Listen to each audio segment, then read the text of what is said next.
नमस्कार, उद्योग हकीकत के इस खास कार्यक्रम में आप सभी का स्वागत है। मैं हूं आपके साथ भूमिका और एक बार फिर उद्योग हकीकत के प्रधान संपादक कमलेश गुप्ता जी हमारे साथ मौजूद हैं। सर, बहुत बहुत स्वागत है आपका। हाथरस में जो घटना हुई या कहें इतना घिनौना कृत्य हुआ कि हर किसी का मन आज उससे इतना ज्यादा विचलित है। एक ऐसी घटना जो सोच से भी परी है, एक तरीके से दूसरी निर्भया हमारे सामने आके खड़ी हो गई, जिसने जिंदगी और मौत के बीच करीबन लगभग 14 से 15 दिन निकाले और आखिरकार उसका अंत हो गया। बलात्कार हुआ था उस लड़की के साथ और वो एक दलित लड़की थी। हम सभी मीडिया सब नाम उसका ले रहे हैं, हम उसका नाम भी नहीं लेना चाहते क्योंकि हम बिलीव नहीं करते हैं कि कोई लड़की का अगर बलात्कार हुआ हो तो उसको हम उसके सरनेम या जाति से जोड़ के देखा जाए। अगर बलात्कार हुआ है तो फिर वो चाहे कोई भी हो, आपकी बेटी भी हो सकती है, मेरी बहन भी हो सकती है, किसी दिन मैं भी हो सकती हूँ। सर, हाथरस में जो घटना हुई बहुत ही गलत घटना हुई है, उसके ऊपर विरोध लगातार जारी है, लेकिन उसका एंगल बलात्कार था, उसको जातिवाद पूरा क्लियर दे दिया है जस्ट बिकॉज वो एक लड़की दलित थी। ये दलित से इससे कोई फर्क नहीं पड़ता है। एक्चुअल उत्तर प्रदेश बहुत बड़ा प्रदेश है और जो कोई पहली बार नहीं हुई घटना इस तरह की, यहाँ होती रहती हैं, भारत में आए दिन होती रहती हैं। वो तो अभी ये ताजी है इसलिए आपको याद है। आपको मध्य प्रदेश की वो घटना याद है नहीं है कि जिसकी आंखें, मतलब उसके साथ पहले बलात्कार किया, 3-4 साल की लड़की थी और उसके बाद में आंखें, गला इतनी जोर से दबाया कि उसकी आंखें बाहर आ गई। तो ये केस तो एक्चुअल इनकी सज़ा नहीं है। जैसे अभी हम तो अभी इंतजार कर रहे हैं, हमने अभी लिखना भी चाह रहे हैं, आज लिखेंगे। योगी जी ने कहा है कि ऐसी सज़ा दूंगा कि एक मिसाल बनेगी, एक इतिहास बनेगा। हाथरस के मैटर पे उन्होंने कहा। हाँ, एक भविष्य में ऐसा लोग कहेंगे कि, तो हमने अभी वही लिखने जा रहे हैं कि भाई सर ये तो बता दीजिए कि फांसी तो हो चुकी, इसके बाद मतलब इन केसों में फांसी हो गई, उम्र कैद हो गई, एनकाउंटर हो गए, उम्र कैद हो गई। अब और क्या ऐसी सजा है? तो आप कानून लागू कर दो अरब कंट्री का कि सीधे वही पत्थर से मार दो, जनता को हाथ में दे दो, जनता उसको मार देगी 5 मिनट में, तो उसको कष्ट होगा। ऐसा कुछ कष्ट तो होना चाहिए। खाली जेल भेजने से तो मुजरिम नहीं सुधरने वाले ना। जिनके यहाँ खाने को नहीं है और उनने कोई गुनाह कर दिया, वहाँ तो उनको 3 टाइम बढ़िया खाना भी मिल रहा, नाश्ता भी मिल रहा, चाय भी मिल रही और गवर्नमेंट के साधन से वो जेल से तहसील आ रहा है, कचहरी से जेल जा रहा है। तो उन जैसे लोगों को जेल कोई महत्वपूर्ण नहीं है। हमारे हिसाब से तो जेल केवल उन शरीफ लोगों के लिए है।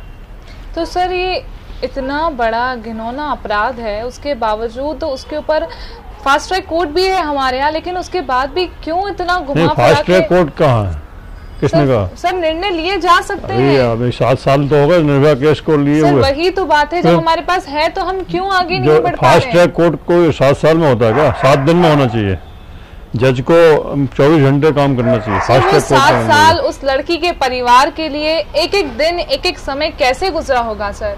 नहीं तो वो तो उस परिवार को पता होगा ना, या उसका दर्द वो जान सकता है। इसके बच्चे हों, अब ना तो योगी जी के बच्चे हैं ना मोदी जी के बच्चे हैं, तो इन लोगों को बच्चों का दर्द तो एहसास नहीं हो सकता ना, एक्चुअल नहीं हो सकता। एहसास उसी को होगा जो बच्चों के परिवारों के साथ रहा हो, जिन खुद के बच्चे हों। जैसे आज किसी का लड़का है अपना खुद का, तो उसको एक उंगली में जरा सा टच हो जाए तो उसका, लड़की को जरा सा दर्द हो जाए तो उसको एक अंदर से वो हो जाता है।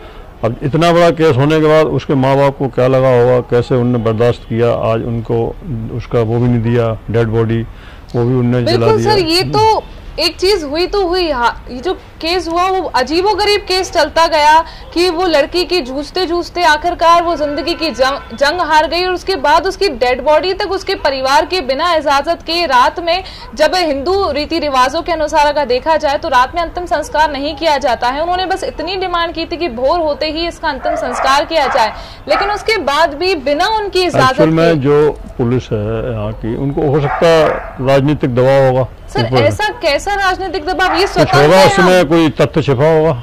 अब तथ्य खत्म हो गया, वो डेड बॉडी नहीं है, आपका निकाल लोगे आप। हो सकता दोबारा फॉरेंसिक जांच होती या कोई और जांच कराते। अब तो लटक गया ना, बलात्कार हुआ या नहीं हुआ, अभी यही तो कह रहे हो वो लोग, अभी यही कह रहे हैं। उस लड़की के बयान हैं बलात्कार हुआ, लेकिन बयान मजिस्ट्रेट सामने भी है।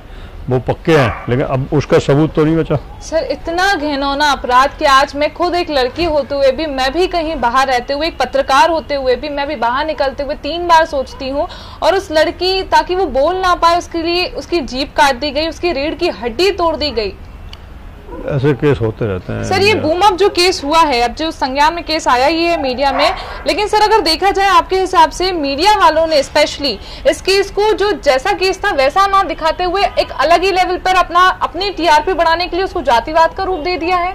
आप मानते हैं इस चीज को? नहीं, ऐसा वो जातिवाद है, जो जाति की थी तो जाति को नाम लिया, लेकिन सर उसको दिखाकर, सर कोई और भी लड़की हो सकती थी, वो कोई भी हो सकती है, हो रहा है। लेकिन जनरली क्या होता है, आपको एक बात बता दूं, हमारे देश में जो अदर कास्ट हैं, जो उभरी हुई कास्ट हैं, उनके यहाँ ऐसा नहीं होता। ये होता है गरीब जनता के साथ, और जो झोपड़पट्टियों में ऐसे लोगों में रहते हैं, क्योंकि इनको जो लोग ओपन में घूमते हैं, ना इनकी कोई सिक्योरिटी होती है, ना इनके कोई घर में ऐसा कुछ माहौल होता है, बाप उनके शराब पीते हैं तो आ गए रात को दारू पी के, उनको खुद होश नहीं अपना। तो जनरली अब इतना बड़ा देश है, कोई इतनी ऐसी घटनाएं यहाँ पर होती हैं, तभी तो इसको हम भारत कहते हैं। अमेरिका नहीं कहने लगे ना, अमेरिका, न्यूजीलैंड, चाइना, वहाँ ये भी तो बोल सकते हैं, इसीलिए तो भारत बोलते हैं कि यहाँ कुछ भी हो सकता है। सर जैसा कि आपने बताया कि योगी आदित्यनाथ जी ने ऐसा बोला है कि एक ऐसी सजा निकाली जाएगी इस केस के लिए कि हर एक के लिए मिसाल कायम होगी। आपको क्या लगता है कि सर जो उनकी बात तो आज पूछूंगा, आज मैंने भाई अपने संपादकीय में वही लिखना है कि भाई ऐसी सजा दे ही दो आप। एग्जैक्टली अगर कुछ वाकई ऐसा कुछ नहीं है, ऐसा आप देखोगे जनता को इस चीज़ से कोई परहेज नहीं है। जैसे वहाँ पे एक एनकाउंटर हुआ था कर्नाटक में, कहाँ हुआ था, 4 लोग ने रात को उन्होंने केस किया एक डॉक्टर के साथ, और सुबह उनकी डेड बॉडी पुल के नीचे मिल गई। तो ऐसे केस होना चाहिए, इनमें कोई रोक टोक नहीं होना चाहिए। बिल्कुल।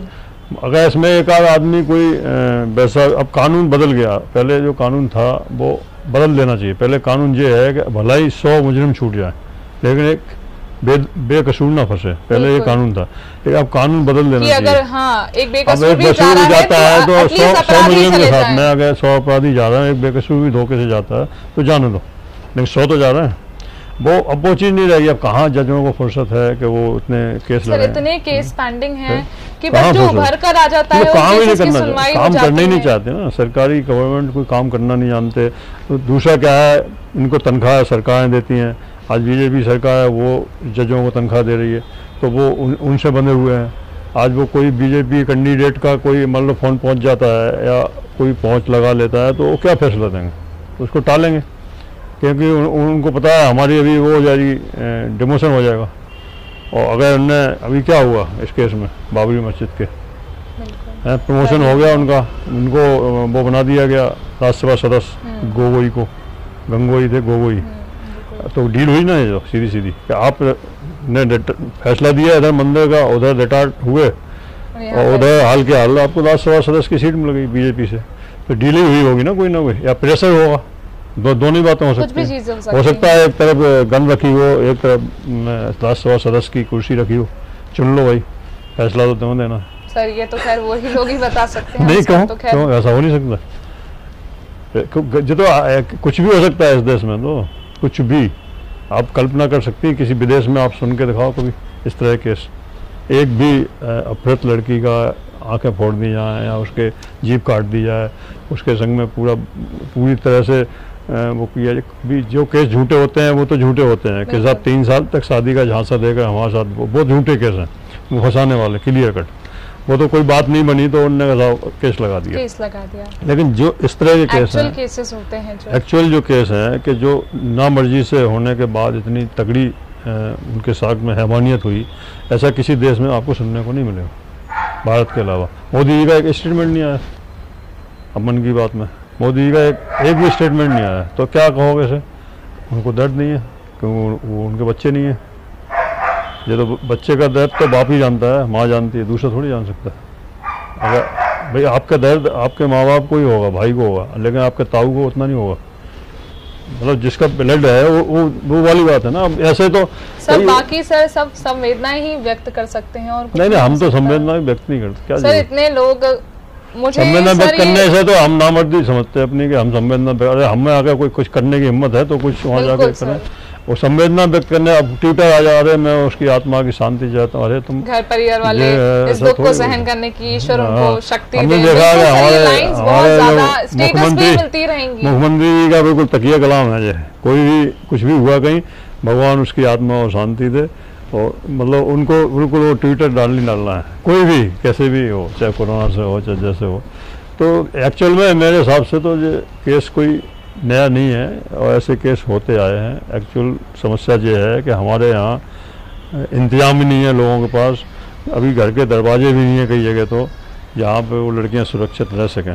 दूसरा क्या है कि सरकार ने जो शराब का नदिया बहा रखा है, शराब का दरिया कह लो, दरिया मतलब गुजराती शब्द है, तो जो बहा रखा है सुबह 8 से 11:30 तक, बाकी सब 8 बजे बंद करना है, लेकिन दारू की दुकान शराब की दुकान 11:30 तक खुली रहेगी। तो क्राइम तो होना ही होना। शराब पिएगा आदमी, आपको कॉल गर्ल पसंद नहीं है, आपको जबकि हाई कोर्ट ने कह दिया है इस बात को, बॉम्बे हाई कोर्ट ने शायद कहा है, क्या कलकत्ता ध्यान नहीं है, कि देह व्यापार अपराध नहीं है। बॉम्बे हाई कोर्ट ने इसको वो दिया है। तो फिर सरकार को क्यों नहीं थोड़ा सा इसको लाइटली करें, बाकी क्राइम पकड़ें। ये अगर रहेगा तो थोड़ा सा जो अच्छे शरीफ लोग बच जाएंगे, जो बच्चियां छोटी छोटी वो बच जाएंगी। अब कोई झोपड़पट्टी वाले हैं, 20 बच्चे खेल रहे सड़क पे, अब उसमें उनको कहाँ फुर्सत है, 5-5, 6-6, 8-8 बच्चे हैं एक एक घर के, उनको तो हर 1.5 साल में बच्चा होता है, किसी को हर साल होता है। अब वो एक यहाँ टांगे फिर रही है, एक हाथ में पकड़े हैं, एक कहाँ संभाल पाएंगे। अब वो जो दारू घोड़ा आएगा रात को पी पा के, तो उसके बच्चे नहीं रहते हैं, बीवी नहीं रहती, कहीं बिहार का है कोई कहीं का है, तो वो तो बेच सकता है कोई। जब आप उसके नशे को बेच रहे हैं, क्राइम को बेच रहे हैं, तो कोई भी बेच सकता है। नहीं सर, केवल हम इस पे सिर्फ नशा ही इस चीज का हम जिम्मेदार नहीं ठहरा सकते, कुछ इंसान की मानसिकता रहती है। मानसिकता, आप जब अभी शराब पी लो आपकी मानसिकता बदल जाएगी। बिल्कुल सर, मैं तो नहीं मानती, मैं आपसे इस पॉइंट पे थोड़ा सा माफी चाहूंगी, बट हर चीज केवल शराब नहीं होती। मैंने बहुत लोग देखे हैं जो शराब के नशे में होते हुए भी इज्जत और सम्मान जानते हैं। आम आदमी नहीं देखे ना अपने। सर वही बात है कि लेबर मजदूर नहीं देखे ना अपने। अभी आपने देखे हैं जो वो थोड़े शरीफ घरों के लोग देखें लेबर। अभी आप जाओ किसी कॉलोनी में रात को, लेबर कॉलोनी में, तो आप देखना वहाँ क्या नंगा नाच होता है रात को, एक दूसरे से मतलब कितना वो करते हैं, कितना क्राइम है, कुछ पूछो मत। सब दिन में कोई नहीं करता, रात सर को। एक और चीज, सुशांत केस बहुत उभार पर है, जैसा कि ये जो केस है हाथरस का, सुशांत केस काफी लंबे टाइम से चलता आ रहा है। आप क्या कहेंगे इस केस पर? छोटी सी प्रतिक्रिया लेना नहीं, इसमें तो ये है कि जो मामले हैं वो ड्रग्स के हैं सारे। अब आ गए हैं सर, नहीं, केस निकलते सुशांत भी ड्रग्स लेते थे, वो तो निकला सर, लेकिन केस निकलते कहीं पहुंच गया। 90% इंडस्ट्री फिल्म इंडस्ट्री में ड्रग्स लेते हैं, 90%। हम बम्बई में रहे, हमने देखा है कि बगैर ड्रग्स के, ये ड्रग्स मीन्स क्या है कि कोई दवा भी हो सकती है, ड्रग्स मीन्स कोई नशा भी हो सकता है, लेकिन लेते हैं, चाहे उस कितना ही बड़ा कलाकार हो, ये इनको लेना ही पड़ता है उस तरह का मूड बनाने के लिए। आज कोई नई हीरोइन है और कोई नया हीरो है, एक दूसरे को रोमांस करना है पहली बार, तो थोड़ा तो उनको एकदम होश में तो नहीं हो सकता ना, मानसिक तो वो करनी पड़ेगा ना थोड़ा, कि जिससे वो इस चीज़ को भूल जाए कि हमारे सामने कौन है। और हमें तो केवल जो डायरेक्टर कह रहा है कि हाँ भाई तुमको उसको ऐसे हाथ में लेना है, ऐसे करना है, वो करना है, ये करना है, केवल कई ऐसे सीन होते हैं जो काटने पड़ते हैं उनको, क्योंकि वो लॉन्ग हो जाते हैं, लेकिन वो होते हैं, कट करना पड़ेगा। आपको फिल्म पर्दे पर वो चीज़ दिखानी है एकदम, कि काजोल से शाहरुख खान प्यार कर रहे हैं, तो वो ऐसा तो लगना चाहिए पब्लिक को कि हाँ कर रहे हैं। ये तो नहीं कि वो पहले यहाँ तक का कार्ड ब्लाउज पूरी साड़ी समेटे हैं और हीरोइन घूम गई एक बार, हीरो ने केवल हाथ पकड़ लिया, वो तो अभी नहीं है ना। अभी तो जो सीन है वो इस तरह के हैं कि आपको उसकी स्माइल अच्छी लग रही या नहीं लग रही। कई बार क्या होता है कि किसी के शरीर से इतनी दुर्गंध निकलती है कि वो उससे भी दूर नहीं होती स्प्रे से, तो अब वो उनको करना है, तो उनका 2 घंटे का सीन है, 2 घंटे का उनने जगह कोई नशा ले लिया तो चलता है, उसमें कोई नशा में कोई बुराई नहीं है। जब शराब पी सकते तो ड्रग्स भी ले सकते। बिल्कुल सर, ये तो खैर ड्रग्स तो खैर गैर कानूनी चीज है, कहाँ गैर कानूनी, कैसे ले सकते हैं? क्यों कहाँ कैसे सर? उसको लीगली थोड़ी ना बेचा जा सकता है। तो गैर कानूनी है, इसीलिए तो प्रॉब्लम है, इसको कानूनी कर देना चाहिए ना। तो ड्रग्स सर अच्छी चीज नहीं है। तो शराब अच्छी चीज है सर शराब भी अच्छी चीज नहीं, अल्कोहल हो चाहे ड्रग्स हो तो बंद कर देना चाहिए, बहुत बड़ी, बिल्कुल बंद करना चाहिए, बिल्कुल बंद करना चाहिए। मैं भी आपकी बात से सहमत हूँ कि बिल्कुल ना बिकेगा ना होगा। नहीं, आप महात्मा गांधी को पूछते हो, आप महात्मा गांधी फूलों माल 2 अक्टूबर को शराब बंद रहेगी। लोग 1 अक्टूबर को इतना कोटा रख लेते हैं कि 2 अक्टूबर को 1 अक्टूबर से ज़्यादा 2 को पीते हैं, क्योंकि छुट्टी भी रहती है, लोग पिकनिक पार्टियाँ बनाते हैं, मीट नॉन वेज बनाते हैं। जो महात्मा गांधी अगेंस्ट है वही काम करते हैं, और फिर महात्मा गांधी की छुट्टी का एक दिन नहीं खराब करते। अरे कम से कम देश चलेगा एक दिन तो कुछ तो देश कमाएगा, छुट्टी किस बात की। आप जो महात्मा गांधी मान ही नहीं रहे, उनके नियमों पर नहीं चल रहे। महात्मा गांधी का ये नियम तो है नहीं कि हम शिवराज सिंह ने जो है सरकार गिरा दी कमलनाथ की, ये तो नियम नहीं था महात्मा गांधी का। इससे किसका नुकसान हुआ? अब 1-1 करोड़ रुपए जो कह रहे हैं कि एक प्रत्याशी 1 करोड़ खर्च कर सकता है चुनाव में, तो 1 करोड़ थोड़ी करेगा वो। 1 करोड़ तो लीगली है, बाकी जो कितना खर्च होगा, कितना पैसा बटेगा, कितनी शराब बटेगी, कितना क्या होगा, वो मतलब अपने देश के नुकसान तो है, अपने प्रदेश के नुकसान है ना। अब बाकी रह गई योगी जी की, तो योगी जी अकेले क्या कर लेंगे? साधु महात्मा है वो, उनका वो तो ऑर्डर देते हैं, वो तो ठस टाइप के हैं, वो मतलब ये होता ना पहलवान लुंगी वाले, तो उनने मैं सालों को मरवा दूंगा बस। अब उनने एनकाउंटर करा दिया, ये करा दिया, वो तो ऐसे तो प्रदेश चलते क्या? प्रदेश पढ़े लिखे लोगों को आप उनको रोजगार दें, उनको ये करें, मतलब इस तरह से चलते हैं। अब ऐसा तो है नहीं कि गोली मार दो, गोली मारने से समस्या हल तो नहीं होगी। कितने लोगों को गोली मारोगे? रोज बलात्कार होते हैं। अभी पर डे 85 बलात्कार इंडिया में हो रहे हैं 2 साल से, 18-19 का रिकॉर्ड आया पर डे, और बढ़ते ही जा रहे हैं, कम नहीं हो रहे हैं। तो अब किसको रोको? और ये तो केवल वो हैं जो रजिस्टर्ड हैं, और जो अनरजिस्टर्ड हैं वो तो इसमें है ही नहीं। मतलब 84 बलात्कार पर डे यहाँ पे होते हैं। अभी इसकी रिसर्च आई, इसकी रिपोर्ट बिल्कुल ताजी। तो अब किसको 84 पर डे जब हो रहे हैं, तो फिर एक आध केस ऐसा भी हो जाता है, हाथरस जैसा। अभी हाथरस के बाद एक वहीं यूपी में और हुआ, बिल्कुल कंटिन्यू में। तो ये कितने ऐसे होते हैं, अभी होंगे, और इसको रोक नहीं सकते जब तक उनको ऐसा दंड नहीं दे दिया जाए कि उनकी धूल हिल जाए देखने वालों की। अब शिवराज सिंह ने फांसी का यहाँ पर नियम बना दिया कि भाई अपराधी को फांसी होगी बलात्कार के। तो अब फांसी तो हो चुकी, 30 फांसी हो चुकी हैं, लेकिन एक भी अभी दी नहीं गई। क्यों ने रोटी खिला रहा जेल की गवर्नमेंट? उनको फांसी दे के निपटाओ। तो जब 30 को फांसी टंगेंगे तो फिर कम से कम 30 लाख उससे वो हो जाएंगे सरकार। तो लेकिन सरकारों को भी नहीं पड़ी, ठीक है होगी फांसी, हो सकता है उसमें एक आध उनका कार्यकर्ता हो, एक आध ये हो, एक आध वो हो, ढीला डला है मामला।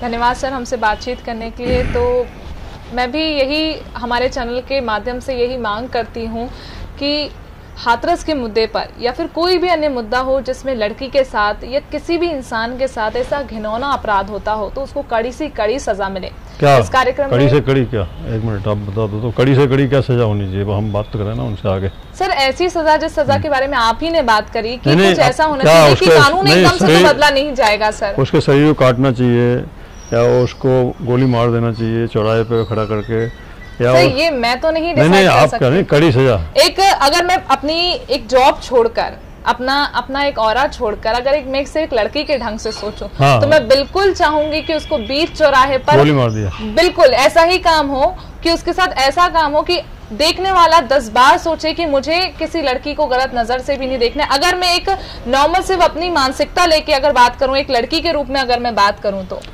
नहीं, ऐसा हो नहीं सकता ना। अभी हाई कोर्ट आ जाएगा, तो आप तो फैसले करने लगे, तो हम क्या करेंगे? तो वही मैंने बोला कि सर ऐसे मेरी चाह है, क्योंकि मैं एक लड़की हूँ, मैं समझ सकती हूँ उस लड़की का दर्द, वो किस पेन से होके गुजरी, और शायद मेरे अनुमान से कहीं ज्यादा ऊपर होगा वो। नहीं, लेकिन यहाँ पे कुछ ऐसा होता नहीं है, यहाँ चलता रहता है। यहाँ बहुत बड़ी आबादी है। यहाँ पे एक प्रदेश जो है हमारा उत्तर प्रदेश वर्ल्ड में 4थे नंबर पे, एक देश की आबादियों में, मतलब वर्ल्ड में 30 करोड़ आबादी वहाँ की है, अमेरिका की। न्यूजीलैंड वगैरह तो ये भोपाल जैसे हैं, बाकी जो और प्रदेश हैं वो प्रदेशों के लेवल में हमारा वर्ल्ड में 4थे नंबर पे आता है, देश के नंबर पर। तो इतना बड़ा प्रदेश संभालना कोई हंसी मजाक थोड़ी है। वो तो ठीक है, ऐसा ही चलता है, ऐसे ही चलता रहेगा। कोई रोक सकता, ना क्राइम रोक सकते, ना कोई डकैती रोक सकते, सब चलता रहेगा। ऐसे ही देश चलता रहेगा, लोग पिटते रहेंगे, मरते रहेंगे। आज कोरोना की बात चल रही है, पहले कोरोना के बगैर मर रहे थे, तो उससे कोई लोग बगैर रोटी के मर रहे हैं, लोग फांसी कर रहे हैं, आत्महत्या कर रहे हैं, तो वो तो चलता रहता है। इतने बड़े देश में हम नहीं मानते कोई नेता संभाल सकता। बस इस कार्यक्रम में फिलहाल इतना ही। आप बने रहिए हमारे साथ। नमस्कार।